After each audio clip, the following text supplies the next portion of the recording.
Hello everyone, my name is Raman. So this is a very interesting position and instructive position as well. So it's white to move and draw. So if you guys want to try it out, just pause the video right now and try solving it, or just sit back and enjoy this video. So it's so here it's check obviously. So white has to move his king. So let's look at all the options first. So out of all these 5 options, we can simply eliminate either king a4 and king a6, because king a6 directly blocks the pawn. So king a4 allows king c4. So we can eliminate king a4 and king a6 by the process of elimination, and even king c6 also, because that simply hangs the pawn. So we can also eliminate king c6. So that leaves us with only 2 options, either to king to b6 or king to b4. So let's look at what will happen if king to b6. The most logical move is king b6, because we are advancing our pawn. We are advancing our pawn, and right, we are advancing our pawn. So why not bring the king up, right? So let's look at first king b6. After king b6, king c4. So and a6 after rook h6, king b7. So if king okay, let's look at first king b7. After king b7, king b5, a7, rook h1 check, king b8, if king a8, we can simply play the move either king to a6 or king to b6, and after this we can simply checkmate. So when we can capture this one, we can still mate it later if needed. Yeah. So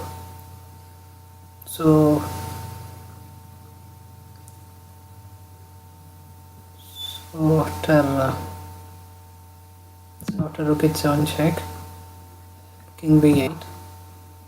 So after king b8, king b6, and if e8 promotes to queen, then rook h8 is checkmate. So if a8 knight check, to avoid being checkmated, then simply king to c6, and after if king to c8, then checkmate. So if knight and knight to c7, we can simply capture the knight, and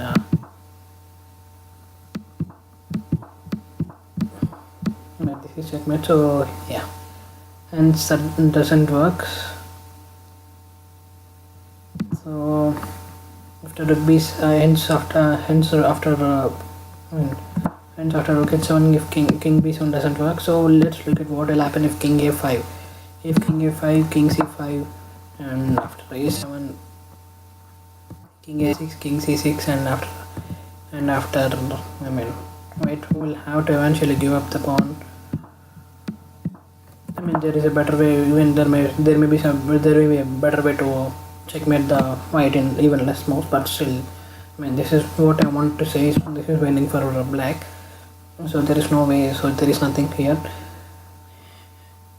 So in any variation, we look at king b6 is a bad move, because the problem is we have a pawn. And the king will be on the b, and the pawn will be on the a8 square, and the king will be on the b8 square. That allows when the king to come to b6, black king to come to b6 square, and black can checkmate with the rook on h8 square. So that's the problem. Hence here actually the move that draws is king to b4. Hence the move is not king to b6 but king b4. Why king b6? Why not? Why king b4? Why not king b6? Because that simply cuts off the king. If you play king b6, the black king has an access to c4 square. But if you play king b4, that cut off the c4 square. That's the important thing. So after king b4, king d4, and after a6, so black has rook h8 or rook h1. Anything is, I mean, two options to cut off the black pawn. So rook h1 is a move, but I mean, what happens if rook h8? Why rook h1 and why not rook h8 is the question, right?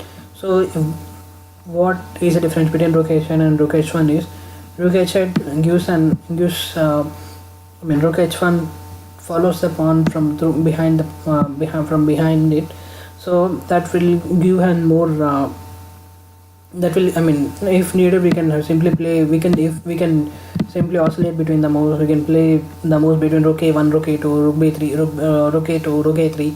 We can simply move, you know, we can simply stay on the a file if needed, if we need a waiting move. But if rook h8, then we cannot, I mean, we can, I mean, if we need to hold on to the pawn. But if rook h8, then we can, I mean, sometimes we can even stay on g8, h8, or even f8, but still, I mean, there will be difference. So let me show you with the example, I mean, with what's the difference. So after a6, if rook h8, instead of rook h1 with the aid of rook a1, if rook h8, then king b5, king d5, a7, king d6, king b6. I mean, if again king to a6, king to c7, and yeah, that's all she wrote. So after king b6, king d7, king b7, rook h8. I mean, this is a fancy way to stalemate, obviously, but I mean, there is no need of rook a8. Yeah, simply even something like rook g8, and this is also stalemate. Yeah, but if rook a8 takes, then king c7 is stalemate. So yeah. So after e6, rook h1 is the move. Rook h1 is the best way. So after king b5, rook b1, king c6, and the draw, and it's a draw, because if there is a draw, so that's the advantage of for coming to a1 square. That's, I mean, it can sometimes it can give checks and drive away the white king if there is any chance, and there is more chance for winning for black in this in this way through in this way if the rook is on a1 than on h8. So yeah. So let's once again look after king b6. King b4 is not the king b4 is the move, not king b6, which is more usual. I mean, if we have a few seconds on clock, everybody usually plays the move king into b6 even without thinking. Even if we have more time, we usually don't think and play the move king b6. So yeah, king b4 is the move to draw. After king d4, a6, king rook h1, king b5, rook b1, king c6, and I mean,